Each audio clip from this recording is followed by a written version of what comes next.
When one of the biggest men on the planet sits down in a small roadside diner in Gulfport, Mississippi, nobody expects the next 10 seconds to change 4 lives forever. It is Tuesday, October 14th, 2025, 6:47 p.m., Della's Diner, Old Highway 49, Gulfport, Mississippi. Rain taps the windows in a slow, even rhythm. Inside, the smell of coffee and buttermilk biscuits fills the air. A jukebox in the corner plays something low and soft, barely above a whisper. Shaquille O'Neal sits in the corner booth, 7 feet 1 inch tall, 325 pounds. His knees press against the underside of the table. His shoulders fill the whole booth. He is not loud tonight. He is not performing for cameras. He is just a tired man who wanted a plate of eggs before a long drive back to Atlanta. A waitress walks toward him. Her name tag says Ruthie. She does not smile the way most people smile at him. She looks tired. She looks careful. She sets down his coffee. She does not speak. Then, without a word, she slides a folded paper napkin across the table. 4 words are written on it in blue pen. Shaq looks down. He reads it once. Then he reads it again. For 10 full seconds he does not move. Not his hands, not his eyes, not his breath. The rain keeps falling outside. The jukebox keeps playing. Nobody else in that diner has any idea what just happened in that booth. But by the time this story is over, you will understand exactly why 4 words on a napkin brought one of the strongest men in the world to a complete stop. Stay with us through this whole story, because what Ruthie Calloway was hiding behind that counter is bigger than anyone in that diner could have guessed. And what Shaq does next will show you what quiet courage actually looks like. Della's Diner is small, 14 tables. A counter with 8 stools bolted to the floor. The tile is checkered black and white, worn pale, in a path from the kitchen to the register. A ceiling fan turns slowly above the counter, barely stirring the warm air. The windows are fogged at the corners from the rain outside and the heat of the griddle inside. The smell in the room is thick and familiar. Bacon grease, fresh coffee, buttermilk biscuits pulled from the oven every 20 minutes. A pot of red beans simmering somewhere behind the kitchen door. Shaq had walked in 40 minutes earlier. He had to turn sideways to fit through the front door. He ducked under the hanging light fixture by the register without even thinking about it, the way a man does after 50 years of ducking under things built for smaller people. He wore a plain gray t-shirt, dark sweatpants, and white sneakers the size of a small cooler. He was not trying to be seen. He had been in Gulfport for a Five Guys franchise walkthrough that afternoon, and his flight back to Atlanta was not until 9:40 p.m. He was hungry. He wanted eggs. 3 people in the diner recognized him immediately. Harold Dupree, 71 years old, sat at the counter on his usual stool, second from the left, the one with the torn red vinyl seat. He had been coming to Della's every evening since his wife passed 4 years ago. He set down his fork when Shaq walked in. Behind the counter, Marlene Boudreau, 44, the diner's day manager, froze mid-pour with the coffee pot tilted in her hand. She had worked at Della's for 19 years and had never once seen anyone that large walk through the door. And in the booth by the window, a young mother named Angela Fontenot, 29, sat with her 2-year-old son on her lap. She pulled out her phone, thought better of it, and put it back in her purse. She decided to just let the man eat his dinner in peace. Shaq slid into the corner booth. The booth groaned under him. He turned his knees sideways to fit them under the table. He picked up the laminated menu, and it looked like a playing card in his enormous hands. The overhead speaker crackled faintly between songs, an old habit of a sound system that had been repaired one too many times. Somewhere in the kitchen, a timer beeped twice and was silenced by a practiced hand. A truck rumbled past outside on Highway 49, headlights sweeping briefly across the fogged window glass before disappearing into the rain. Harold Dupree leaned over toward Marlene, keeping his voice low. "That's really him," he said, more statement than question. "That's really him," Marlene confirmed, not looking up from the coffee pot in her hand, though her fingers had gone slightly unsteady. Angela Fontenot shifted her son onto her other knee and watched from the window booth, half curious, half careful not to stare too long. She had grown up 2 towns over and had heard her whole life that famous people never came through Gulfport for anything but gas and a bathroom break. Near the counter, in the 3rd stool from the register, sat an 8-year-old boy. He had a small backpack at his feet and a coloring book open in front of him. He was drawing a fish, very slowly, very carefully, staying inside the lines. Shaq noticed the boy right away. He always noticed kids first. It was a habit from years of being a father, years of walking into rooms and immediately looking for the smallest person in it. "Hey, little man," Shaq said, leaning slightly toward the boy. "That's a nice fish." The boy did not look up. He kept coloring. "You like fishing?" Shaq asked, a little louder this time, smiling. Still nothing. The boy's pencil kept moving across the page, slow and steady, like he hadn't heard a single word. Shaq tilted his head slightly. He had said things louder to strangers before and gotten a reaction. Kids especially usually turned around fast when the deep, familiar voice they'd heard on television suddenly showed up 3 feet away from them in real life. "Little man," Shaq tried again, holding up one enormous hand for a high five. "You don't want to high five the biggest man in Mississippi?" "Nothing." The boy colored a blue stripe along the fish's back. Shaq lowered his hand slowly. For just a moment, something crossed his face, not anger. Something closer to hurt, the kind of small hurt a person feels when a simple gesture gets no response at all. Harold Dupree had been coming to Della's every single evening for 4 years, ever since his wife of 39 years, Odessa Dupree, passed from a stroke on a Sunday morning in March. He ordered the same thing every night, a patty melt and a sweet tea, and he sat on the same stool, because the routine of it, the sameness, was the only thing that made the evenings bearable. He noticed things other people missed, mostly because he had nothing left to do most nights but pay attention. Harold Dupree, at the counter, glanced over. Angela Fontenot, in the window booth, looked up from her son. Marlene, behind the register, went very still. Nobody said anything. The ceiling fan turned. The rain tapped the glass. Then Ruthie Calloway came around the counter. She was 58 years old, with gray-streaked hair pulled into a tight bun, a pencil tucked behind her right ear, and a mint-green uniform that had been washed so many times the color had gone soft and pale. She wore white orthopedic shoes, the kind built for standing 12 hours at a time.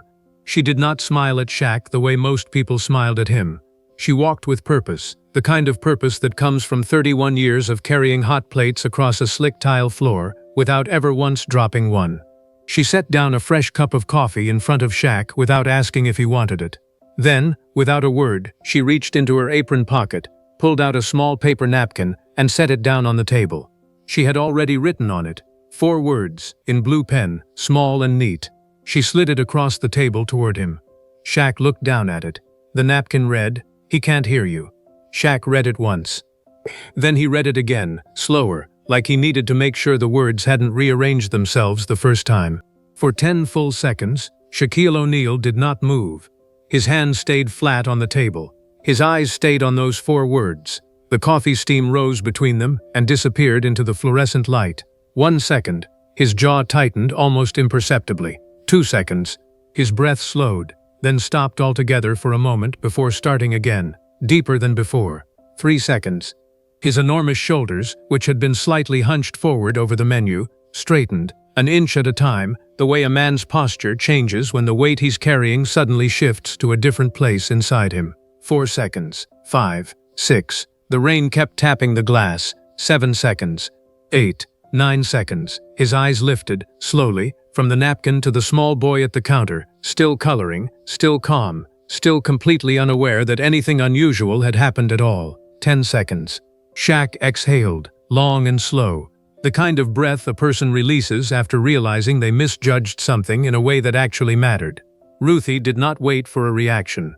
She turned and walked back toward the kitchen, her shoes silent on the worn tile, her shoulders a little more curled forward than they had been 30 seconds earlier, as if she already regretted handing a stranger something that private. Harold Dupree watched her go.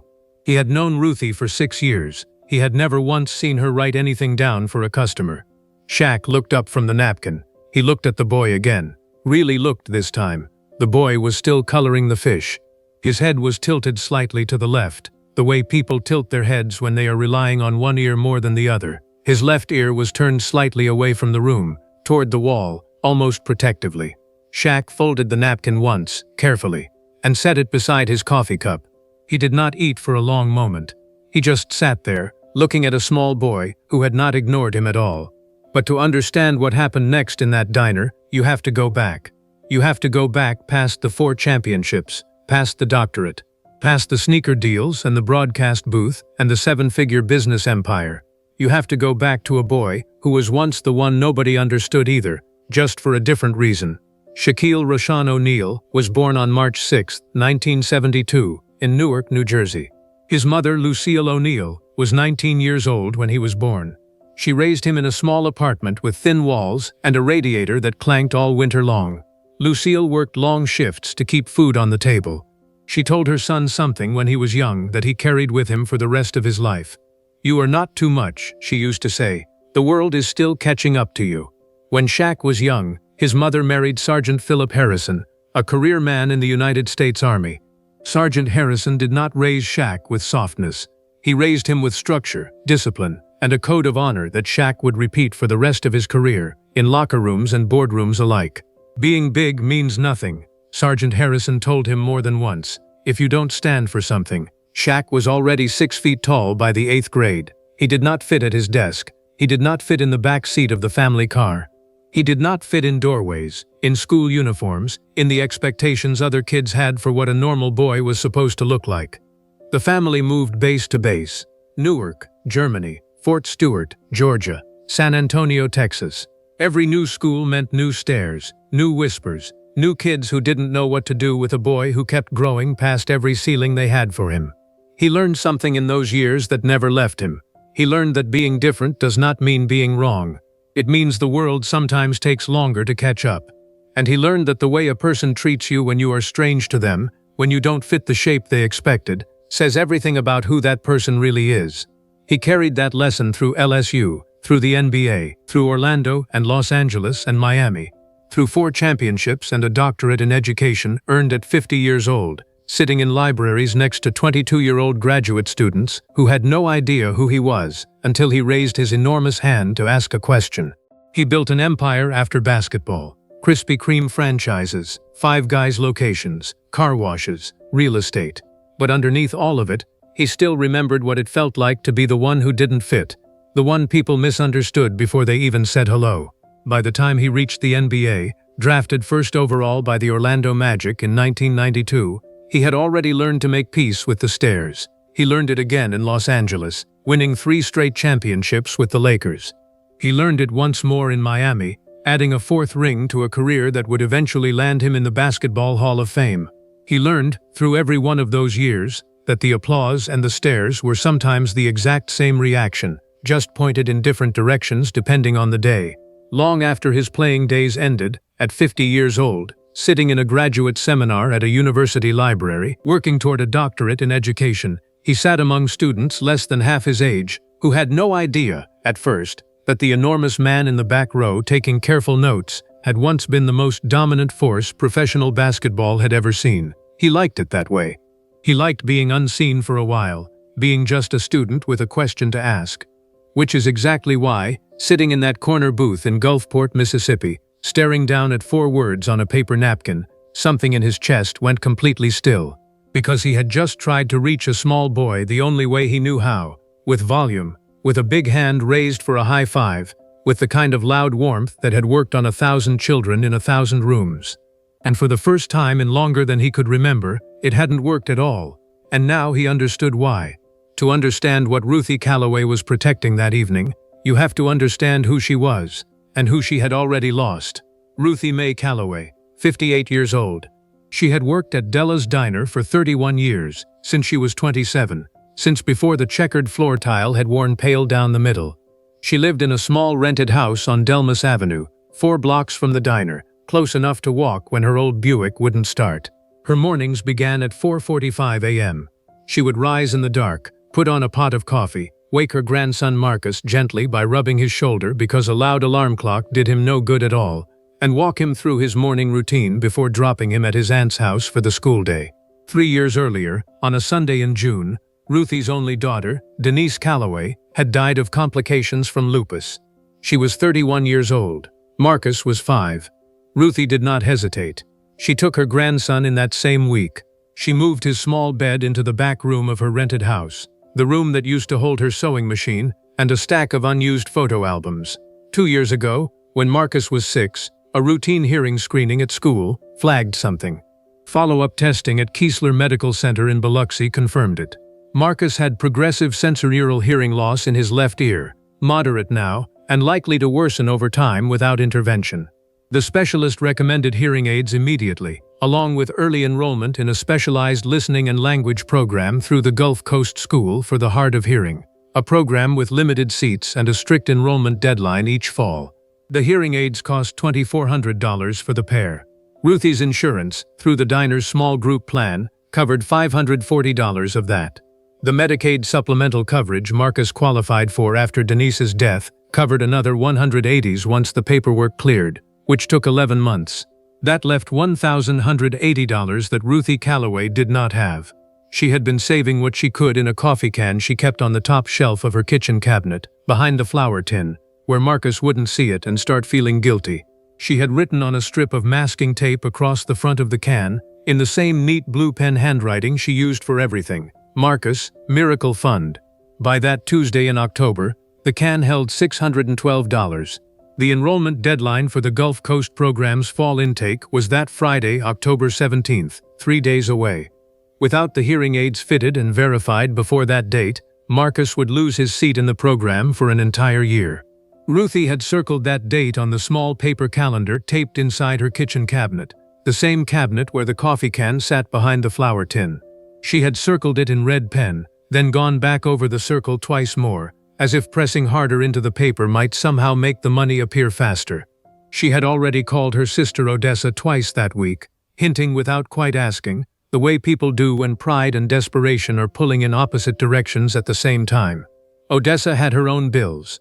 Ruthie already knew the answer before she made the calls. She made them anyway, because a mother, even a grandmother standing in for one, will always try every door before she lets a child down. Ruthie owed $340 in back rent that same week. Her landlord, a patient man named Mr. Goodery, had given her 2 extensions already. She worked doubles 4 days a week now instead of 3.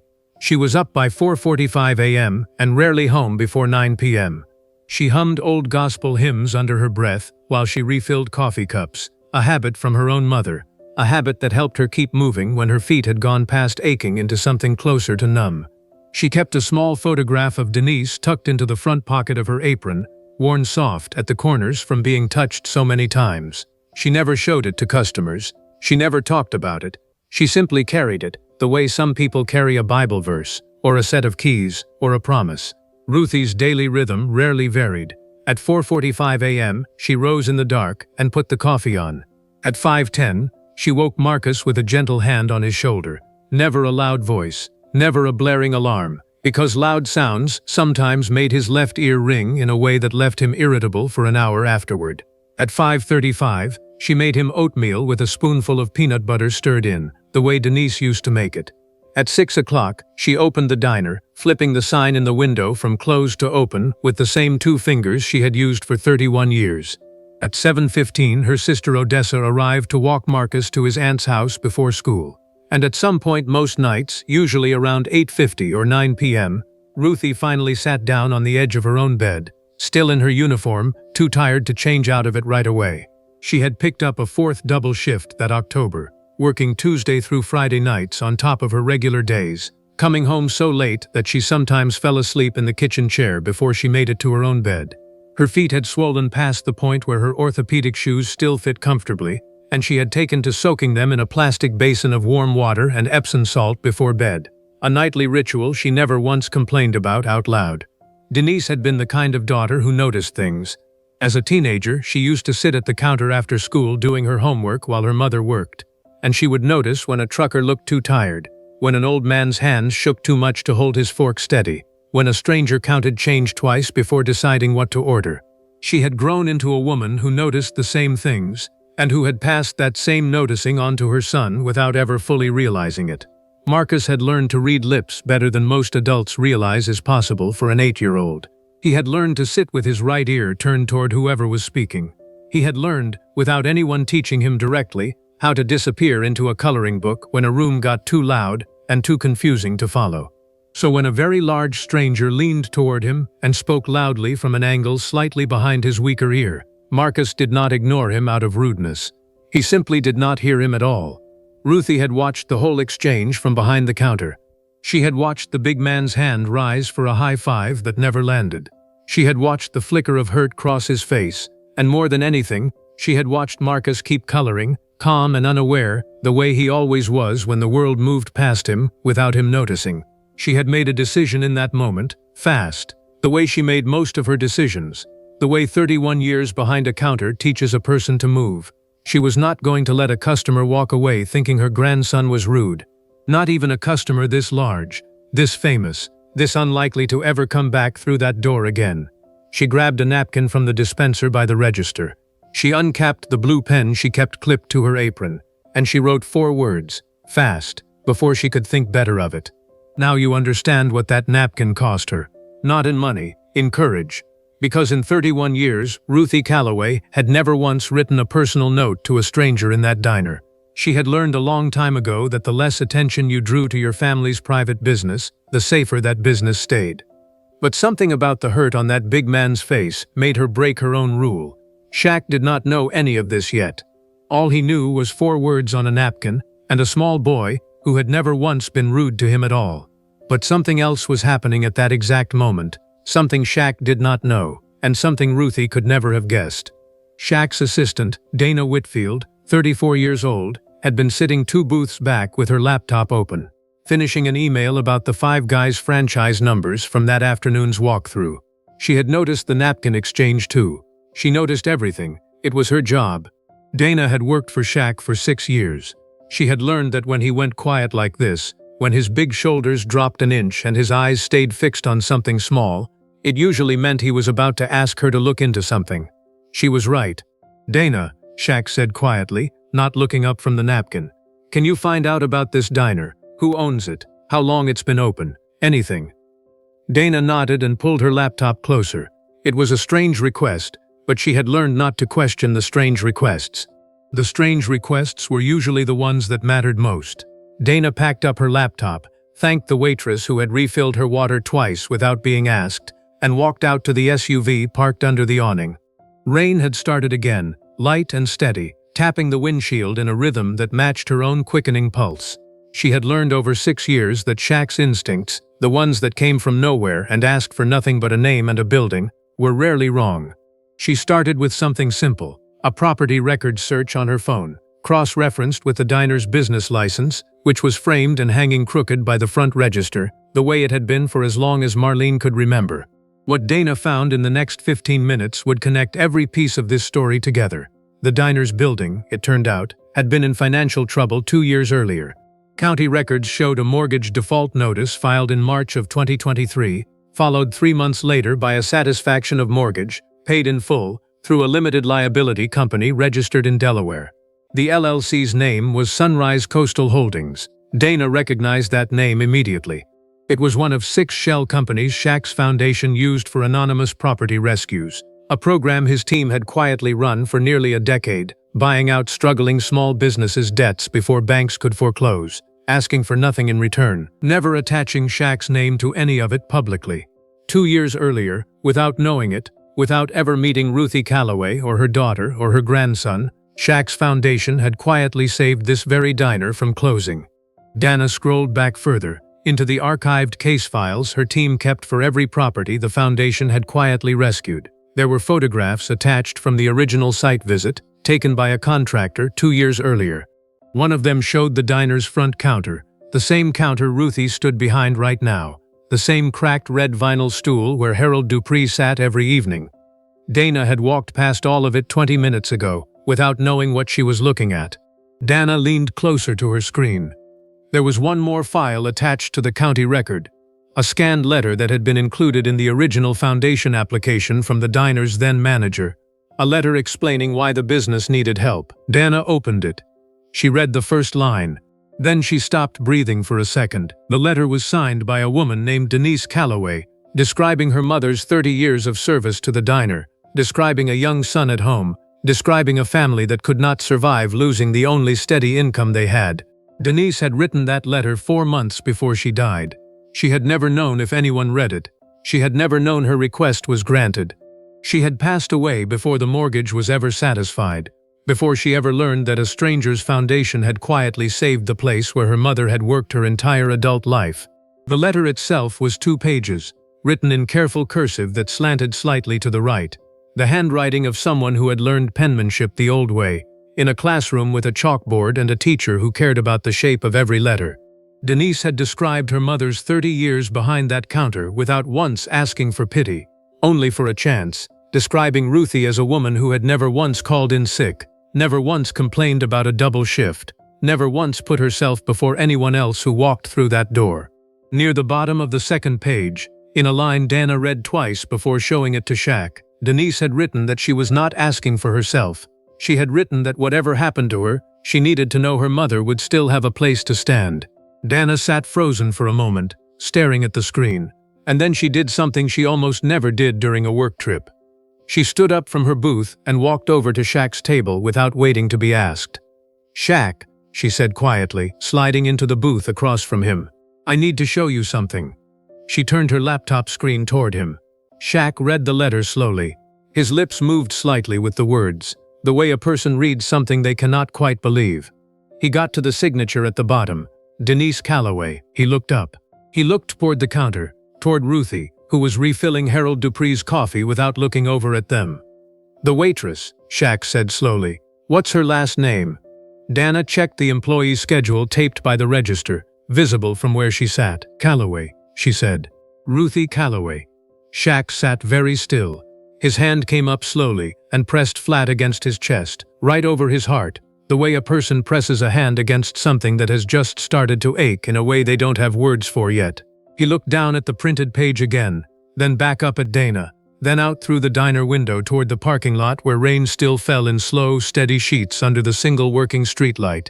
He did not speak for almost a full minute. Dana let him have the silence. She had learned, over 6 years, that some things could not be rushed past. When he finally spoke, his voice came out lower than usual, almost a whisper. 4 years, he said again, mostly to himself. She's been standing behind that counter for 4 years, and I never knew. That's her daughter, he said. That letter, that's her daughter who wrote it. Dana nodded slowly. I think so, Shaq. I think that's exactly who it is. For a long moment, neither of them spoke. The rain kept falling outside. The jukebox had moved on to a slow, static, warm gospel record. Harold Dupree laughed at something on the small television mounted above the counter. Life kept moving around them, unaware of what had just connected in that booth. Shaq looked down at the folded napkin still sitting beside his coffee cup. 4 words. He can't hear you. He understood now that this was never just about a boy who didn't return a high five. This was a family he had already touched once, without knowing it, years before any of them had ever sat in the same room. Dana, Shaq said quietly, I need you to find out everything, quietly, tonight, the boy, the hearing aids, whatever's going on. But nobody in this diner can know we're asking, not tonight. Dana nodded and got to work immediately, stepping outside under the awning where the rain wouldn't reach her phone, making calls that would take the rest of the evening. Shaq sat alone in the booth for a while after that, watching Ruthie move between tables, watching Marcus color a second fish, this one purple, watching a family he had already been connected to for years without ever knowing their names. He did not say anything to Ruthie that night. He paid his check. He left a tip that made Marlene's eyebrows go up when she counted the register later, and he walked out into the rain without a single word about what he now knew. He sat in the passenger seat of the SUV for a long moment before Dana pulled out of the gravel lot, watching the diner's neon sign shrink in the side mirror, half its letters still burned out, glowing faintly through the rain-streaked glass. Dana drove slowly down Old Highway 49, past a shuttered gas station, past a church with a hand-painted sign advertising a Wednesday night fish fry, past mile after mile of dark pine trees leaning slightly toward the road. Neither of them spoke for almost 10 minutes. Then Shaq said, quietly, almost to himself, 4 years. That letter sat in a file for 4 years, and she never knew if anybody even read it. You read it, Dana said gently. 4 years too late, Shaq said.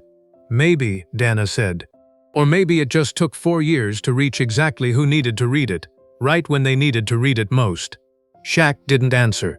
He watched the dark trees roll past the window, thinking about a boy who once didn't fit in any doorway, and a woman who had been carrying a family alone for 3 years without ever once asking anybody to notice. But he did not fly back to Atlanta that night. He told his pilot to hold the flight until morning. He checked into a small motel 2 miles from the diner, the kind of place with a flickering vacancy sign and thin bedspreads, and he sat on the edge of the bed the way he had sat on the edge of countless beds after countless hard days, thinking. Dana called him at 9:15 p.m. She had spent 2 hours on the phone with contacts at Keesler Medical Center, with the audiology clinic that had done Marcus's original testing, and finally, carefully, quietly, with the enrollment coordinator at the Gulf Coast School for the Hard of Hearing. His name is Marcus Calloway, Dana said.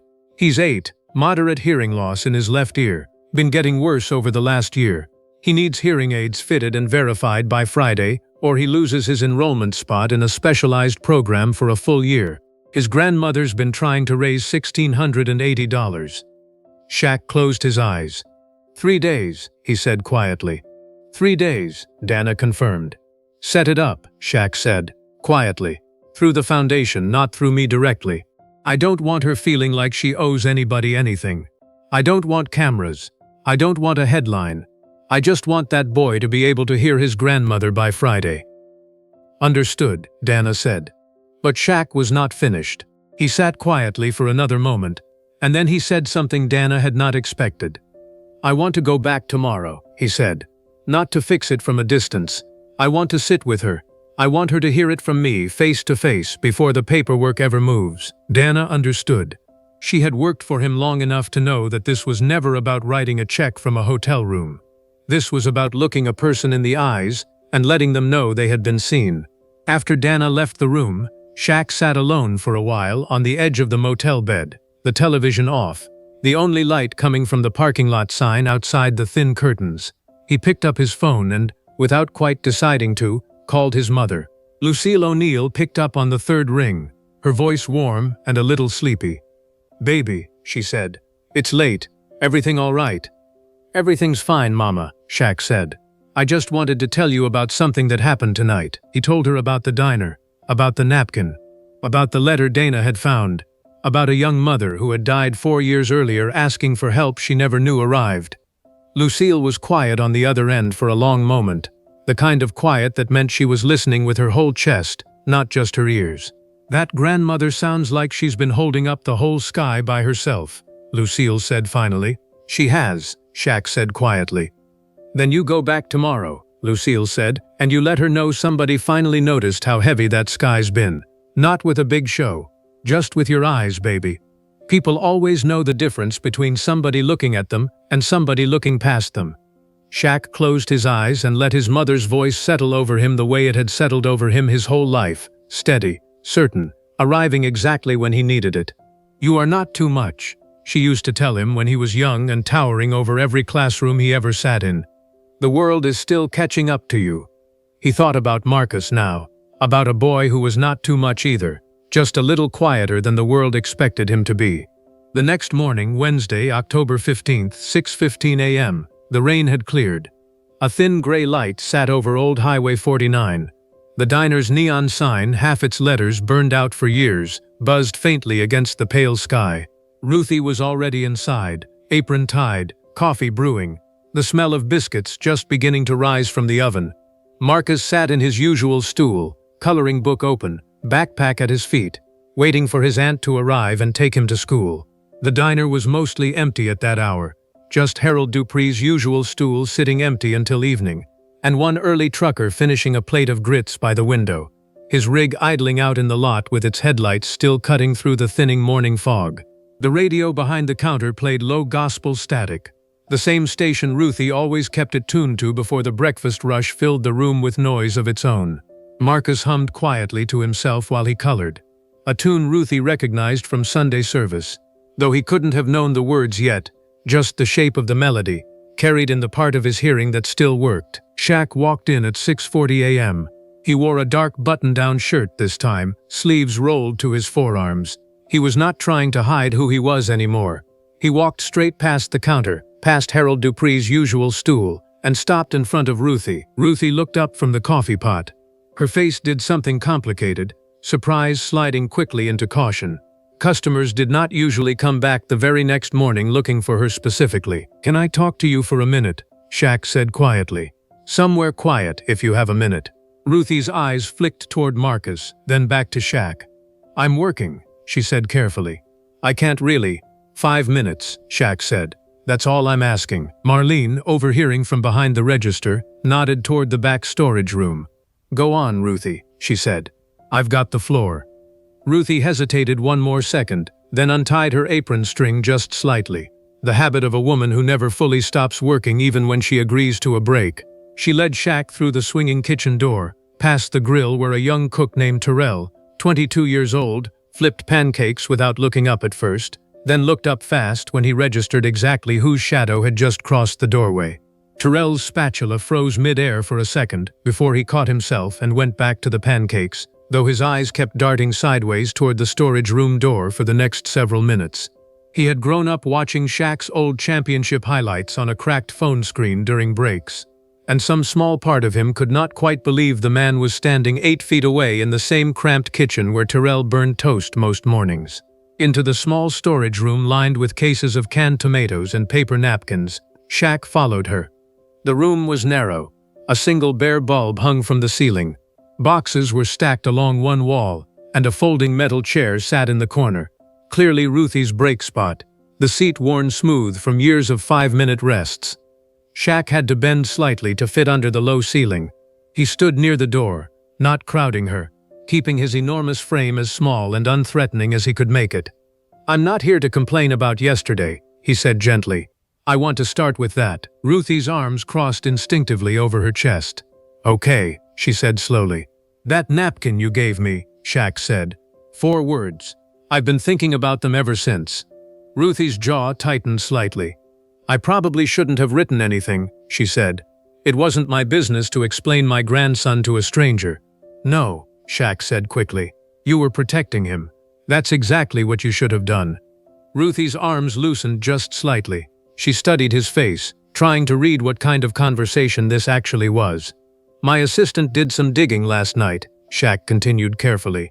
"Not to be nosy, I asked her to, because something about this diner felt familiar to me, and I needed to understand why." Ruthie's eyebrows drew together. "Familiar how?" Shaq reached into his back pocket and pulled out a folded piece of paper, a printed copy of the letter Dana had found the night before.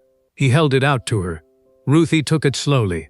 Her eyes moved down the page, and then Shaq watched something shift across her face, recognition dawning slow and heavy, like a tide coming in. "This is Denise's handwriting," she whispered. "Your daughter wrote that letter 4 years ago," Shaq said quietly. "She was asking for help to save this diner, to save your job. I didn't know about it until last night. My foundation approved it without me ever seeing her name. We paid off the mortgage on this building 2 years ago. Anonymously. I had no idea it was connected to you until I sat in that booth yesterday." Ruthie's hand came up and pressed against her mouth. The letter shook slightly in her other hand. For a long moment, she said nothing at all. The bare bulb hummed overhead. Somewhere beyond the door, the diner's morning noise continued. Forks against plates, the low murmur of regulars, Terrell's spatula scraping the grill. "She never told me she wrote that," Ruthie said finally, her voice barely above a whisper. "She never told me she asked anybody for help. She was too proud." "She sounds like she raised her son the same way you're raising him," Shaq said gently. Ruthie's eyes filled. She did not let the tears fall. She pressed the letter against her chest, the way she pressed the photograph in her apron pocket, holding on to something that had traveled a very long way to reach her. "I don't need anybody's charity," she said, her voice steadying, old pride rising up to meet the moment. "We've managed. We'll keep managing." "I hear you," Shaq said, keeping his voice low, keeping his enormous frame as still as he could make it in the narrow room. "And I'm not going to argue with a woman who's raised a grandson alone for 3 years on a waitress's paycheck. You know how to manage better than I ever will." Ruthie's jaw tightened, but something in her eyes softened slightly at being seen that clearly, that plainly, without pity underneath it. "Then what is this?" she asked, "if it's not charity?" "I know you will," Shaq said. "I'm not offering charity. I'm asking to finish something your daughter started. She asked for help once, and it reached further than she ever knew. I think it's still reaching." Ruthie looked down at the letter again. Her thumb traced the edge of Denise's signature. "She had this way of writing her Y's," Ruthie said softly, mostly to herself, "with that little curl at the bottom. I used to tease her about it. Told her it looked like she was trying too hard to be fancy. She let out a small, broken laugh. I'd give anything to tease her about it one more time. Marcus needs hearing aids, she said finally, the words coming out slow, reluctant, like a door opening that hadn't been opened in a long time, by Friday. Or he loses his spot in a program that could change everything for him. I know, Shaq said softly. That's why I came back this morning. Ruthie's composure cracked just slightly at the edges. She turned her face away from him, toward the boxes of canned tomatoes, blinking hard. Her hand found the folding metal chair behind her, and she lowered herself into it slowly, as if her legs had finally decided to stop pretending they could hold her up through this particular conversation. The bare bulb overhead swayed faintly from a draft under the storage room door, throwing small shifting shadows across the stacked cases of napkins beside her. She pressed the letter flat against her knee, smoothing it with her palm the way she used to smooth Denise's school uniforms before church. An old habit her hands remembered even when the rest of her felt like it might come apart. I've been saving, she said. I have $612 in a coffee can. I was going to ask my sister for the rest. I didn't want him to know how close we came to not making it. You don't have to ask your sister, Shaq said gently. It's already handled. The foundation is covering the rest, and Dana has already spoken with the audiology clinic. They can see Marcus today, fitted and verified before Friday, with time to spare. Ruthie turned back to face him. Her eyes were wet now, finally spilling over, though she wiped at them quickly, almost angrily, as if tears were an inconvenience she didn't have time for. Why? She asked. Why would you do this for people you don't even know? Shaq was quiet for a moment. He thought about his mother's voice, about a boy who once didn't fit in any doorway, about a stepfather who told him being big meant nothing if you didn't stand for something. Because somebody did it for me once, he said quietly.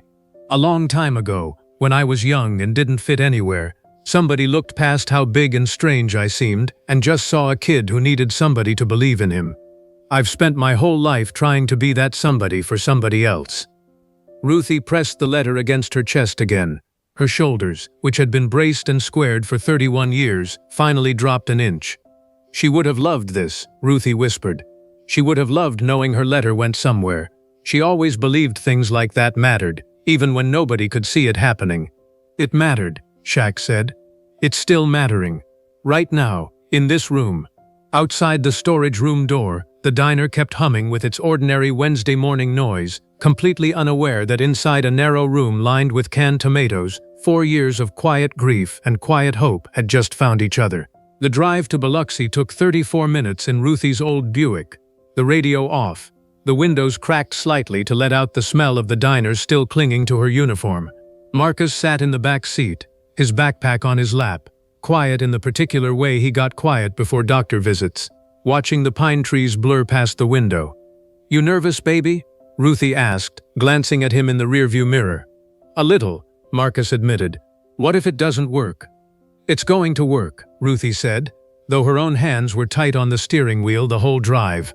She had told herself the same thing 100 times since the phone call from Dana that morning, and she still weighed it carefully in her chest every time she said it out loud. The clinic waiting room smelled faintly of hand sanitizer and old carpet. A fish tank bubbled quietly in the corner. 2 other families waited on the stiff vinyl chairs, an older man with a service dog resting at his feet, and a teenage girl scrolling her phone while her father filled out paperwork on a clipboard. Ruthie filled out her own paperwork with steady, careful handwriting, pausing only once, at the line asking for emergency contact, before writing her own name where Denise's used to go. That afternoon, Marcus Calloway sat in an audiology exam room at a clinic in Biloxi, 22 miles from the diner. His grandmother sat beside him, holding his hand a little tighter than usual. The audiologist, a patient woman named Dr. Priya Chandra, fitted the small device behind his left ear. She adjusted it carefully, watching his face for the moment it would happen. Marcus, she said, turning the device on for the first time. Can you hear me now? Marcus's head turned sharply toward her voice. His eyes went wide.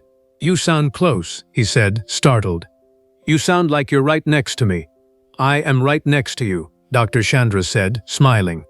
Ruthie pressed both hands over her mouth. Her shoulders shook without making a sound. Marcus turned toward his grandmother. Grandma, he said, his voice cracking with wonder. "I can hear the clock ticking on the wall." Ruthie could not speak. She pulled her grandson into her arms and held him there, the small device now capturing every sound in that quiet room, including, for the first time in over a year, the sound of his grandmother's heartbeat close against his ear.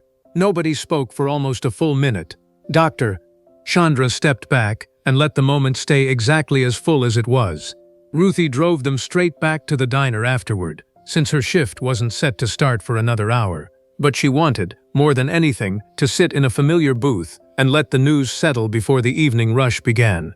Marlene saw them walk in and knew immediately, just from the way Ruthie was walking, shoulders loose, chin up, that something had gone right for once. "Well?"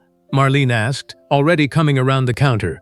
"He heard the clock," Ruthie said, her voice cracking on the word clock. Of all words, the most ordinary word in the world suddenly carrying the weight of everything. Harold Dupree set down his fork. "That true, young man?" he asked Marcus, leaning forward on his stool. "I heard the clock," Marcus confirmed, grinning. "And the ice machine, and Grandma's voice from far away." Harold's weathered face broke into a smile wider than anyone at the diner had seen from him in the 4 years since his wife passed. He reached into his shirt pocket, pulled out 2 crumpled dollar bills, and set them on the counter in front of Marcus. "That's for a milkshake," he said gruffly, clearing his throat. "Boy who can hear the ice machine deserves a milkshake." Terrell, still at the grill, called out from the kitchen without turning around. "Vanilla or chocolate, little man?" And Marcus called back, immediately, easily.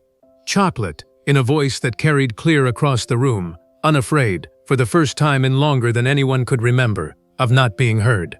Ruthie sat down in the corner booth, the same one Shaq had sat in 2 nights earlier, and let herself cry quietly into a paper napkin while her grandson drank a chocolate milkshake 8 feet away, laughing at something Harold said, hearing every word of it. Shaq was not in that room at the clinic earlier, and he was not in the diner now either.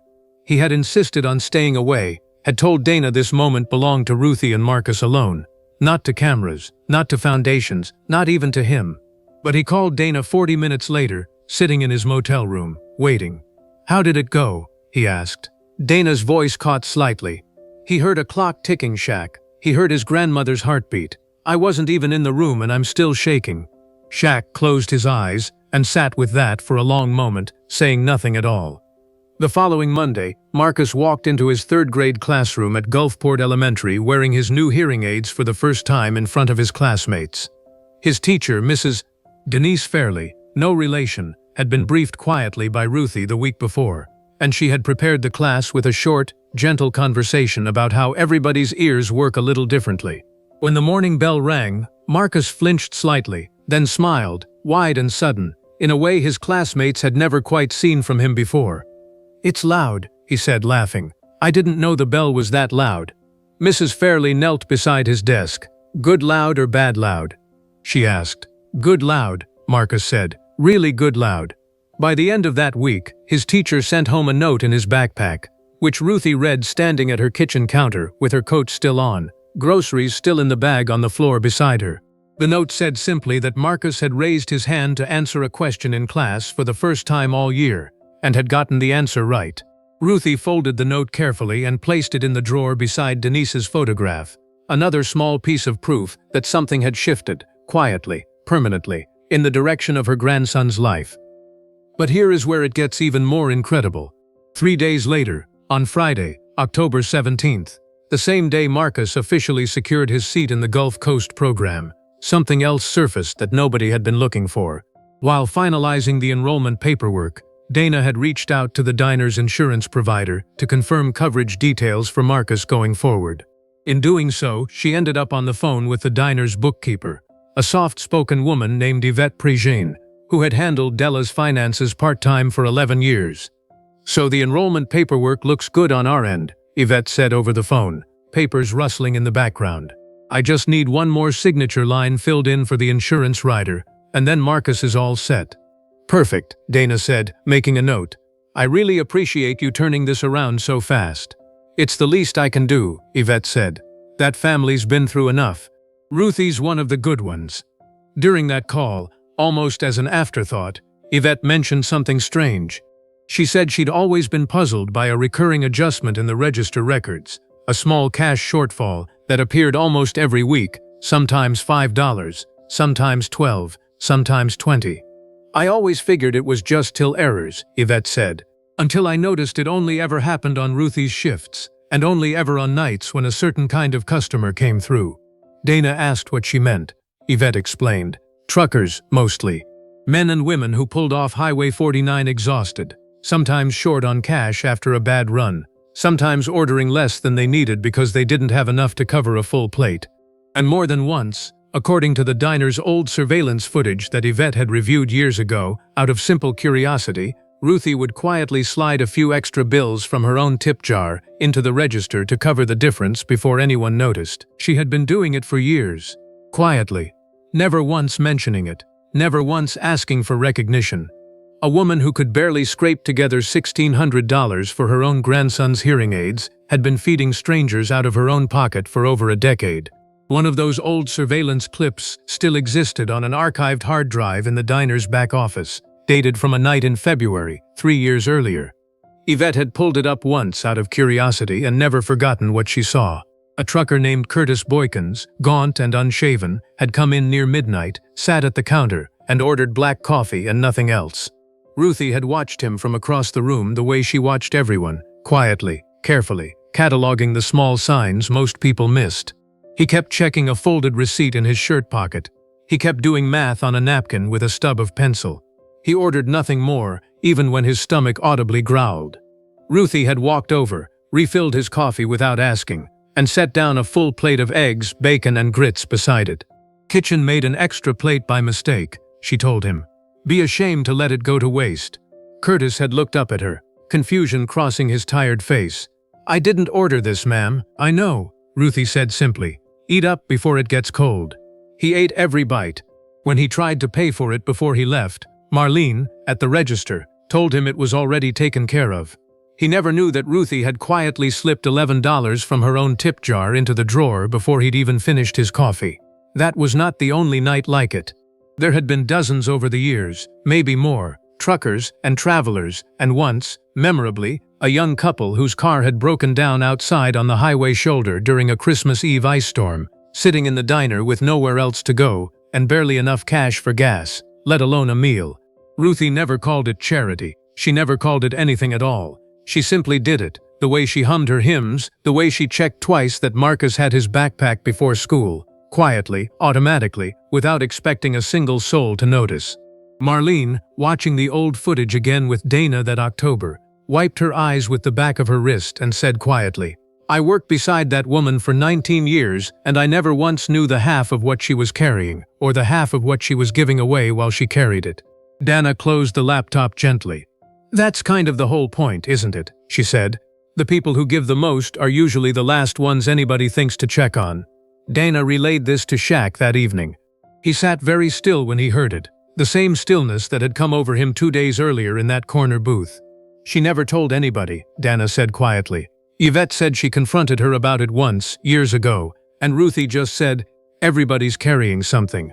Sometimes a hot plate is the only thing that reminds them they're not invisible. Shaq sat with that sentence for a long time before he spoke again.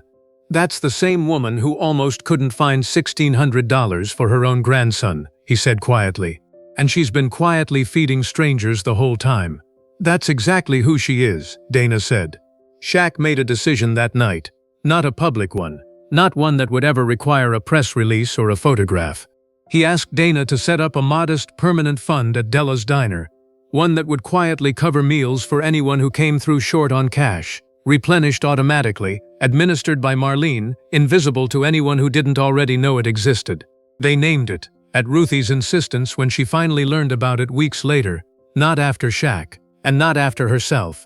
Dana had come to the diner personally to walk her through the details, sitting across from her in the corner booth on a slow Tuesday afternoon, laptop open, a simple document waiting for a name. We can call it whatever you want, Dana said. Some families like to keep it low-key, just numbers on a spreadsheet.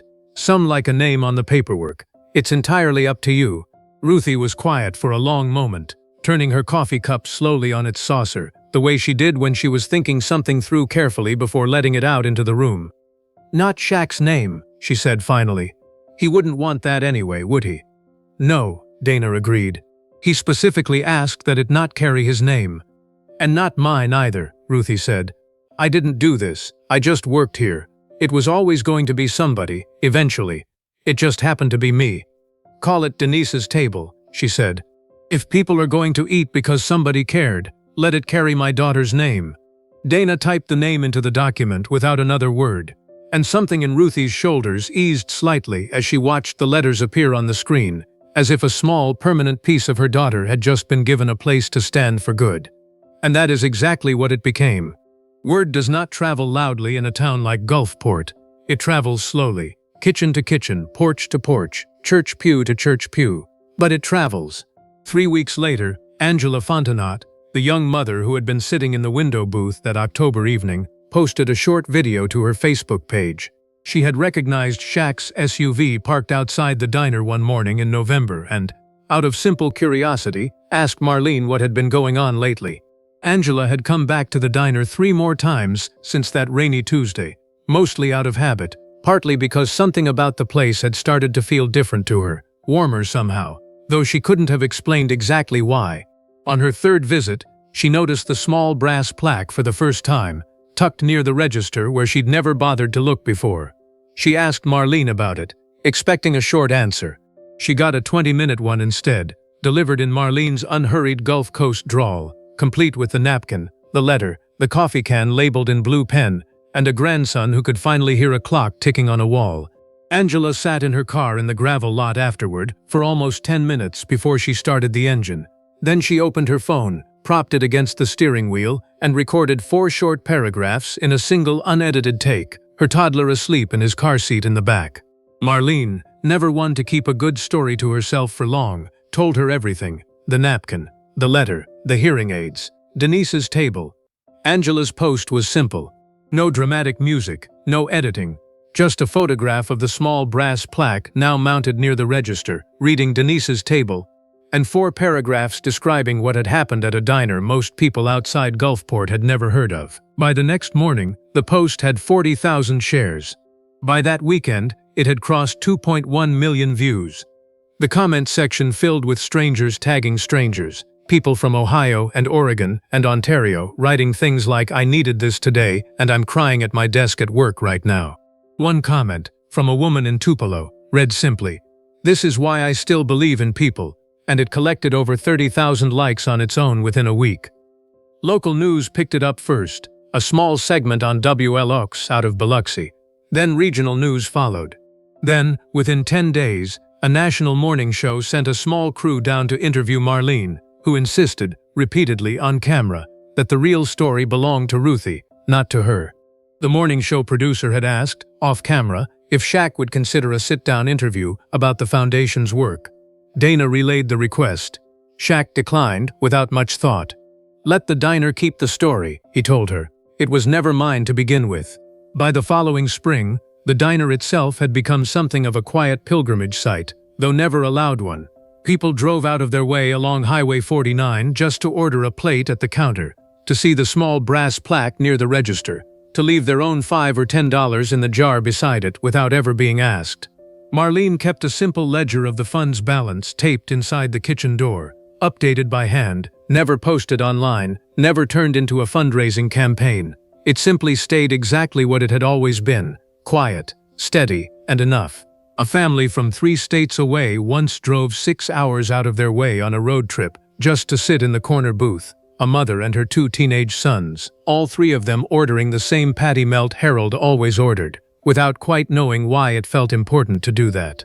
When Marlene mentioned it was Harold's usual order, the mother smiled and said her own son had lost most of his hearing in one ear after an illness 2 years earlier, and that Ruthie's story was the first thing that had made her feel like the world still had room for families like theirs. Ruthie never learned most of these stories directly. She simply noticed, over time, that strangers kept arriving with a particular look on their faces: quiet, searching, hopeful, the look of people who had read something online and needed to see for themselves that it was real.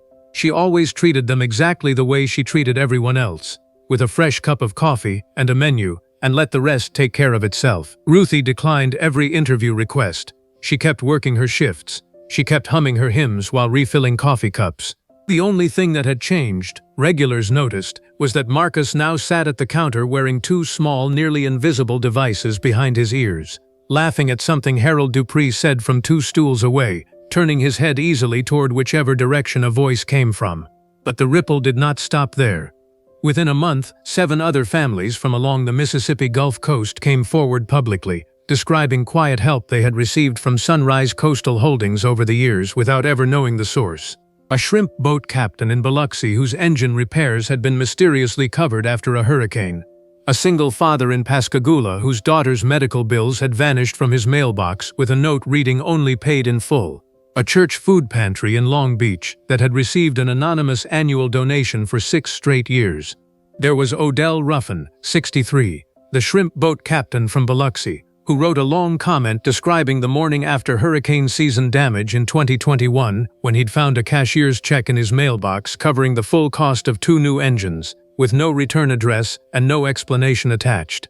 There was Marisol Vega, 38, a single mother in Pascagoula, who described opening a hospital bill folder 18 months earlier and finding every page stamped "paid in full," with a single sticky note reading only, "You're doing a good job, keep going." There was Deacon Willis Broom, 70, who ran the small food pantry at Mount Olive Baptist Church in Long Beach, who finally told his congregation where 6 consecutive years of a mysterious December donation had actually come from, a story he had kept to himself out of respect for whoever wanted to stay unnamed. None of them had ever connected the dots until Angela's post went viral and people began comparing stories in the comments, piecing together a pattern of quiet generosity along an 80-mile stretch of coastline that had been happening in silence for nearly a decade. By December, a modest non-profit had been formally established, funded in part by Shaq's foundation and in part by donations that poured in from people who had watched Angela's video and simply wanted to be part of something that felt, for once, uncomplicated and good. It was named the Denise Calloway Sunrise Fund. In its first year, the fund provided hearing aids and audiology support to 34 children across 3 coastal counties. It covered emergency rent assistance for 19 families. It kept the lights on, quite literally, in 6 small businesses that might otherwise have closed. Dana kept a running tally on a spreadsheet she updated every Friday afternoon, a habit that had started as pure logistics and slowly turned into something closer to a ritual. She would call Shaq most weeks with a short update, never more than a few minutes, just numbers and names read out loud into the phone. "We're at 34 kids with hearing support now," she told him one Friday in September, almost a year to the day after that first napkin. Total distributed through the fund so far is $284,000. 19 families caught up on rent, 6 businesses still standing that wouldn't be otherwise. "And the diner?" Shaq asked, the same question he asked almost every week. "The diner's fine," Dana said, smiling on her end of the line. "Better than fine." Marlene said they had to start a waiting list for the Thursday breakfast crowd. Shaq laughed quietly at that, a low, warm sound. "Ruthie would hate that kind of attention." "She's handling it," Dana said.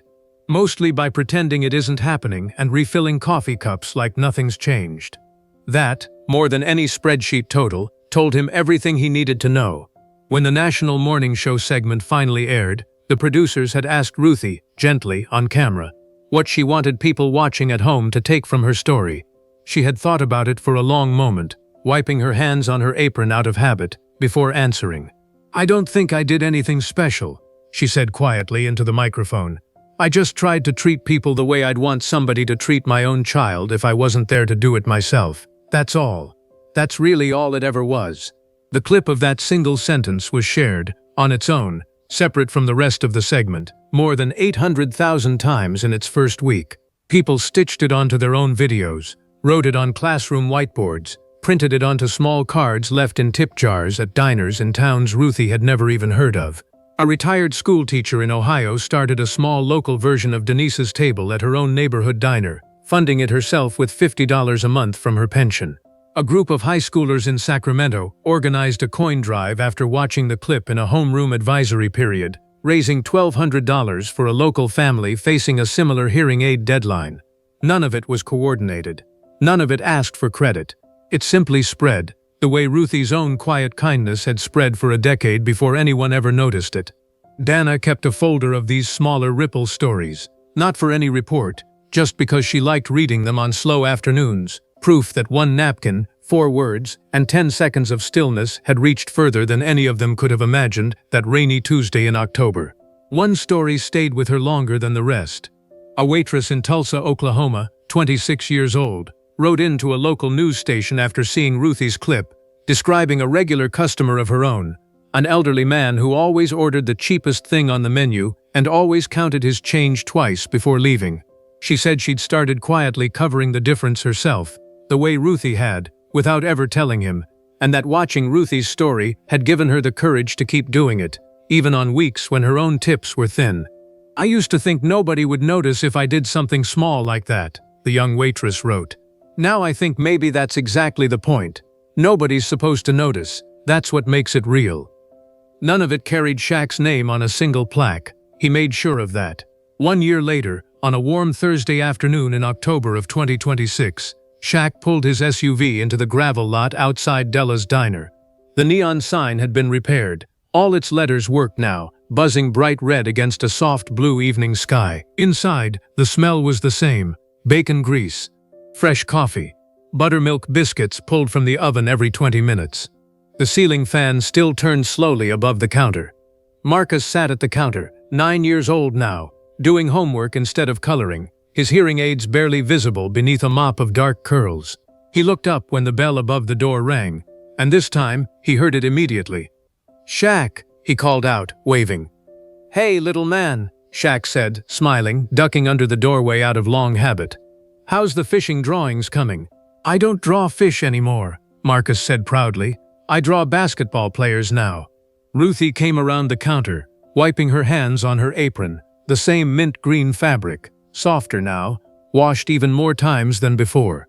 She smiled at Shaq, a real smile, unguarded, nothing like the careful caution of that first October evening. "You didn't have to come all the way out here," she said. "I wanted to," Shaq said. "I try to stop by whenever I'm in Mississippi. This is one of my favorite booths in the whole country." He slid into the corner booth, the one that still groaned slightly under his weight. On the wall directly above it, framed carefully in dark wood, hung a small paper napkin, slightly yellowed now, 4 words still visible in fading blue ink. "He can't hear you." Beneath the frame, a small brass plate read simply, "Some of the loudest kindness starts in silence." Ruthie glanced up at the frame every single shift, sometimes without even meaning to. It still caught her breath sometimes, still surprised her that 4 rushed words written in a moment of protective instinct had traveled this far. Denise's table still operated exactly as it always had, quietly, invisibly, covering the gap for whoever needed it, refilled every month without fanfare. Marlene still ran it. Nobody ever had to ask twice. Harold Dupree still sat on the second stool from the left, the torn red vinyl finally reupholstered, though he swore the new cushion never sat quite the same as the old one. He raised a hand toward Shaq without getting up, a small familiar wave between 2 men who had shared 100 quiet evenings in the same room by now. Marcus set down his pencil and slid off his stool, crossing the diner floor to stand beside the booth. He was taller than he'd been a year earlier, his front teeth still growing in at odd angles, a spelling test folded in his back pocket, marked with a bright red 100 at the top. "I got 100 on my spelling test," he said, holding it out proudly. "Let me see that," Shaq said, taking the paper carefully in his enormous hand, studying it the way he studied championship stat sheets. "Look at that, perfect score." Marcus beamed, then hesitated for a moment, glancing back at his grandmother before speaking again. "Grandma showed me the letter," he said quietly. "The one my mom wrote. I keep a copy of it in my backpack." Shaq looked up at Ruthie. She nodded once, a small permission, letting the conversation go where it needed to go. "She sounds like she was really brave," Marcus said. "Writing to somebody she'd never met, just hoping it would help." "She was," Shaq said quietly. "And it did. It just took a little while to get where it was going." Marcus thought about that for a moment, the way kids do, turning a new idea over slowly before setting it down somewhere safe. Then he smiled and said, "Sometimes stuff takes a while to get where it's going. Like sound. It has to travel through the air before you can hear it." Shaq looked at him for a long moment, something moving behind his eyes that he didn't try to name out loud. "That's exactly right, little man," he said softly. "That's exactly right." Outside, The Gulf Coast evening settled into that particular golden light that only shows up an hour before sunset. The light that makes even a small roadside diner on Old Highway 49 look like something worth remembering. Shaq stayed another hour, long after his coffee had gone cold, listening to Marcus describe every basketball player he'd drawn that month, listening to Harold tell the same story about a fishing trip in 1987 that he told at least once a week, listening to the ordinary, unremarkable sounds of a diner that had almost closed its doors 4 years earlier and was now, quietly, thriving. When he finally stood to leave, ducking under the doorway one more time, Ruthie walked him to the door the way she walked every regular to the door, out of habit, out of care, out of the same instinct that had once made her slide a napkin across a table to protect a stranger's feelings. "Same time next year?" she asked, smiling. "Same booth," Shaq said. "Wouldn't miss it." And that is the story of a napkin, a boy who couldn't hear, and a kindness that reached back through 4 years to finish what it started. Because somewhere out there right now, there is somebody carrying something nobody else can see. A hearing loss nobody noticed, a bill nobody knows about, a letter that was written years ago and never got an answer.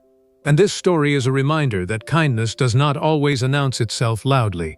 Sometimes it moves quietly, through a napkin, through an anonymous mortgage payment, through a coffee can labeled in blue pen. Sometimes the person who looks like they have nothing left to give is the one who has been giving the whole time. Because how you treat somebody who cannot hear you the way you expect them to, that is exactly who you really are. Maybe you are the one carrying it right now. Maybe you are the one still saving in a coffee can nobody knows about. Still working the extra shift. Still telling everyone around you that you're managing just fine while you quietly count the days until a deadline you're terrified of missing. If that's you, this story is for you too. Somebody out there is still paying attention, even when it feels like the world has stopped looking. And maybe you are the one who has the chance to slide a napkin across a table today. A small note, a quiet word, a 5-minute conversation you almost talked yourself out of having. You never know how far 4 words can travel, or how long they might take to reach exactly where they're needed. Before you go, drop a comment right now and tell us where you are watching from. Mississippi, Texas, London, Manila, wherever you are, we read every single one. And we love knowing how far these stories travel around the world. And if this story moved you even a little, if it made you feel something real, please hit that like button right now. It takes 1 second, and it helps this story reach somebody out there who really needs to hear it today. Maybe somebody who feels invisible right now, the same way Ruthie Calloway felt invisible for 31 years behind that counter. And if you are new here, welcome. Hit that subscribe button and join a community that believes quiet kindness is still the most powerful kind there is. Share this video with one person today, just one. Because that is exactly how Ruthie's kindness traveled. One plate, one stranger, one quiet moment at a time, for 31 years before anybody ever knew her name. Now click on the video appearing on your screen right now, because the next story we have for you is just as powerful as this one. We will see you there.